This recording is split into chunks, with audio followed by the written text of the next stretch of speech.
அனைவருக்கும் வணக்கம். நான் உங்கள் குரு தங்கராஜன்.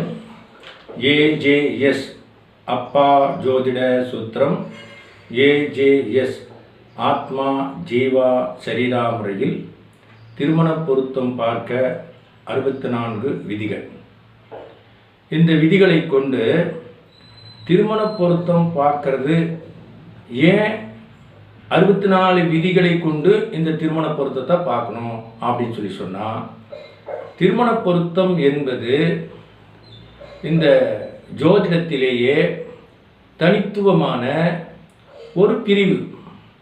இது உயிர்காரகத்துவத்தை கண்டறிந்து உயிர்காரகத்துவத்துடன் உயிர்காரகத்துவத்தை இணைத்து கணவன் மனைவி மற்றும் வம்சம் தழைப்பதற்கான குழந்தை பாக்கியம் இவையெல்லாம் உயிர்காரகத்துவத்தில் இருக்கக்கூடிய ஜோதிட ரகசிய விதிகள்.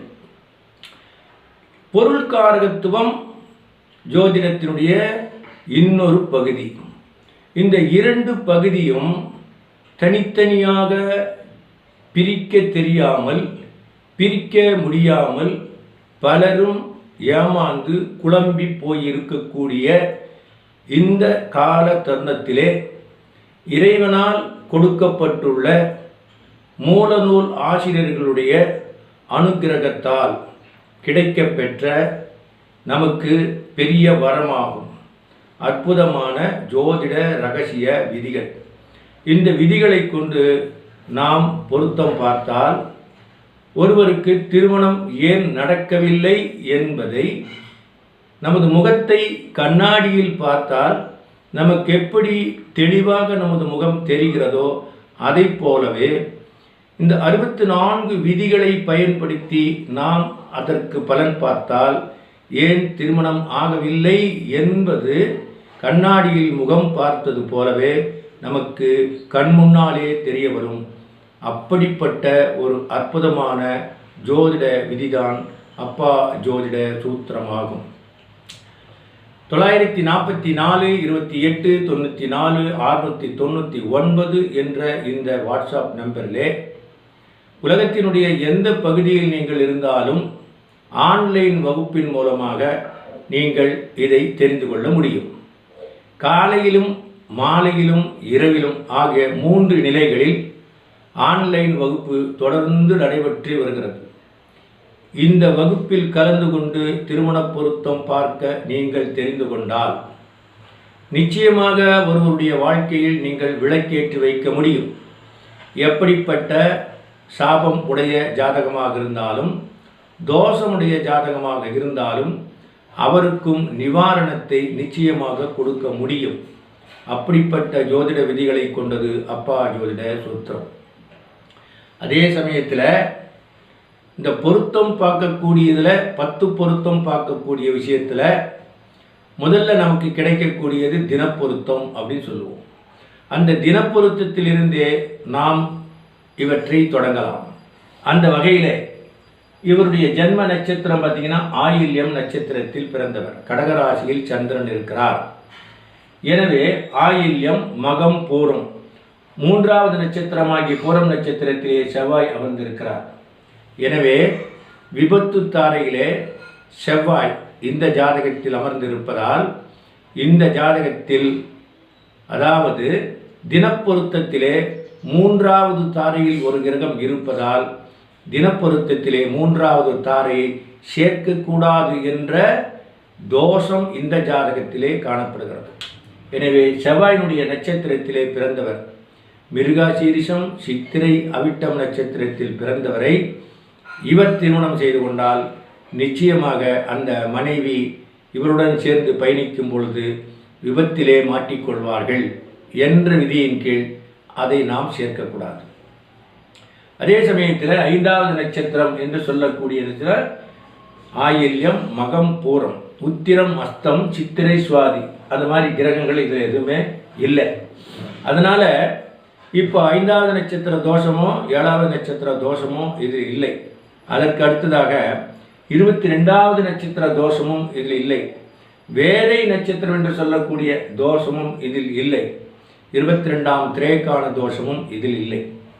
ஆனாலும் கூட இப்படி எந்த தோஷமும் இல்லாமல் செவ்வாய் தோஷம் இருக்கிறதா? இல்லை. நாகதோஷம் இருக்கிறதா? இல்லை. எனவே பலவிதமான தோஷங்களையும் காணப்படாத நிலையிலே சுக்கிரன் ஆட்சி, புதன் ஆட்சி, சந்திரன் ஆட்சி, குரு ஆட்சி பெற்ற புதனுடைய வீட்டிலே இப்படி சனி பகவான் பாக்கியத்திலே ஆட்சி பெற்றிருக்கிறார். பலவிதமான கிரகங்களும் நல்ல நிலையில் இருப்பது போல் தோன்றினாலும் கூட உண்மையாகவே காரிய ரூபமாக பார்க்கும் பொழுது நன்றாக இருப்பதாக நமக்கு தெரிகிறது. ஆனால் காரண ரூபமாக நாம் பார்க்கும் பொழுது அதனுடைய ரகசியம் நமக்கு தெரிய வரும். உள்ளே சென்று சூட்சும ரூபமாக பார்த்தால் இன்னும் அதிகமான ரகசியங்கள் நம்மால் கண்டுபிடிக்க முடியும். ஜன்ம நட்சத்திர அதிபதியை கொண்டு பலன் கூறும் முறை என்பது அப்பா ஜோதிட சூத்திரத்திலே மிகவும் அழுத்தமாக சொல்லக்கூடிய ஒரு விதி. ஜன்ம நட்சத்திர அதிபதியை கொண்டு பலன் கூறும் முறை, ஜன்ம நட்சத்திர அதிபதியை கொண்டு தலைவிதியை தீர்மானிக்கலாம் என்று சொல்லலாம். அந்த வகையில் ஜன்ம நட்சத்திர அதிபதியான ஆயில்யம் நட்சத்திரத்திலே பிறந்தவர் புதனுடைய நட்சத்திரம். புதன் அங்கே அஸ்தங்க கதியில் மேலும் வக்ர கதியிலும் இருக்கிறார். எனவே அஸ்தங்கம் பெற்று வக்ரம் பெற்ற புதன் ஆட்சி பெற்றிருந்தாலும் கூட இவர் ஒரு சாபத்தை பெற்றிருக்கிறார். எனவே இவர் வருத்தம் அடையும்படியான வாழ்க்கையை இவருக்கு கிடைக்கும். வருத்தம் அடையும்படியான வாழ்க்கையில் இவருடைய வாழ்க்கை பாதை சென்று கொண்டிருக்கும். வக்ரம் பெற்ற கிரகம் ஜன்ம நட்சத்திர அதிபதியாகி அவரே லக்னாதிபதியுமாகி லக்னத்திலே இருக்கக்கூடிய காரணத்தினால் அப்பொழுது லக்னாதிபதி என்பவர் கூட இங்கே வருத்தத்தில் இருப்பார். ஜன்ம நட்சத்திர அதிபதி என்பவர் வருத்தத்தில் இருப்பார் என்ற விதி. இந்த விதியை உடைத்து கொண்டு இவர் வெளியே வருவதற்கு யாராயினும் உதவி செய்கிறார்களா அல்லது மற்றவர்களும் அந்த சாபத்தில் மாட்டிக்கொள்கிறார்களா என்ற விதியை பார்க்கும் பொழுது லக்னத்துக்கு 2ஆம் பாவத்திலே நின்ற சூரியன் வக்ரம் பெற்ற அதிவக்ரம் பெற்ற சனிச்சாரத்தில் ஏறி இருப்பதால் கிருத்திகை உத்திரம் உத்திராடம் நட்சத்திரத்திலே பிறந்தவரை இவர் திருமணம் செய்தாலும் கூட மனைவியாக நிலைக்க மாட்டார்.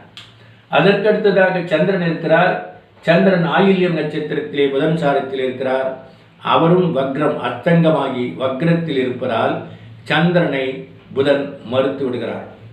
குரு பகவானோ 7ஆம் பாவ அதிபதியாகி 4ஆம் பாவத்தில் அமர்ந்து சந்திரன் சாரம் 2ஆம் பாவ தொடர்பை கொடுத்து 7ஆம் பாவ தொடர்பை கொடுத்து லக்னத்திற்கும் தொடர்பை தரக்கூடிய நிலையிலே இந்த சந்திரனை மறுக்கும் பொழுது இந்த புதனையும் சேர்த்து மறுத்து விடுகிறார்.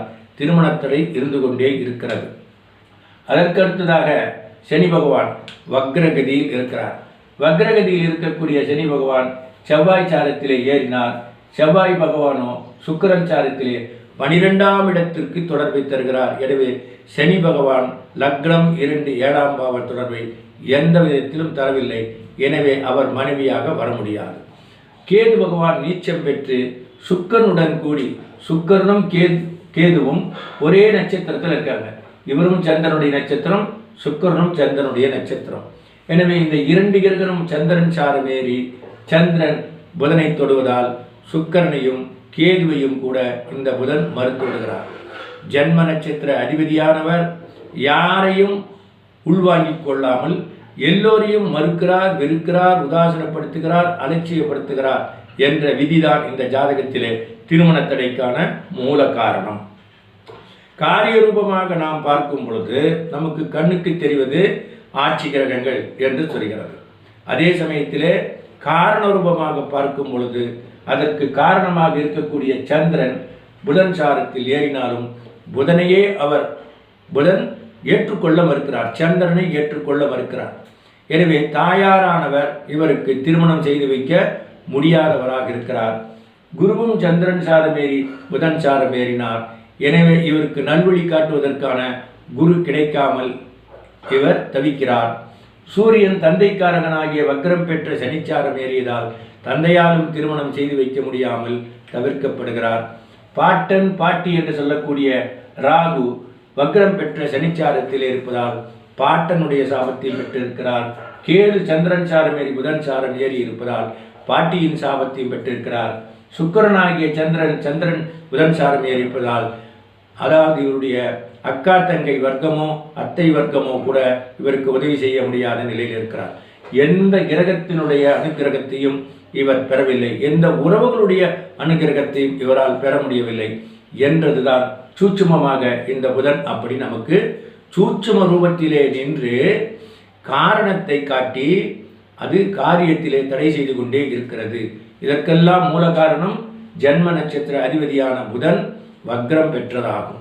எனவே ஒரு ஜாதகத்தில் இப்படி ஜன்ம நட்சத்திரமானது கெட்டுவிட்டால் அவருடைய வாழ்க்கையில் திருமணம் என்பது ஒரு கேள்விக்குறியாக மாறும்.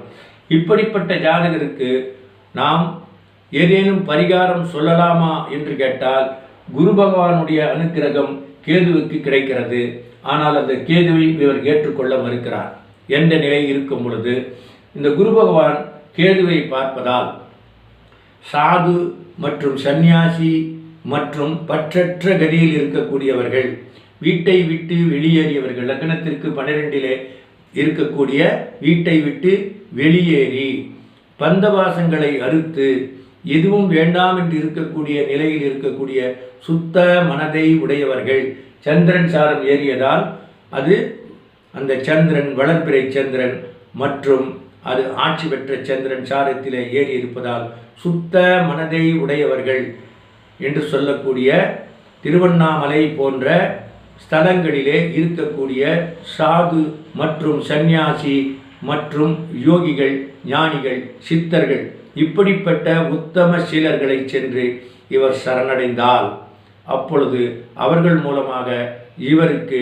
நிச்சயமாக இந்த பரிகாரத்திற்கான கதவுகள் திறக்கப்படும். இல்லாவிட்டால் கதவுகள் திறப்பதற்கான சாத்தியக்கூறுகள் இல்லை.